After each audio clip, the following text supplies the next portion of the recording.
Sa pamilya mo? Putang ina mo!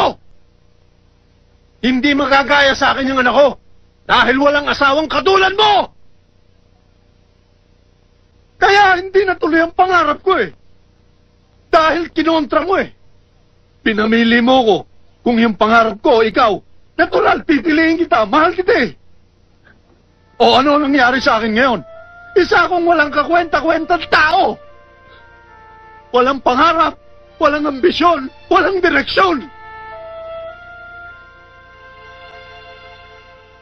Pero kahit ganito ako, kahit kailan di ako nagsisi, na nawala ang pangarap ko dahil pinili kita. Kasi mahal kita eh.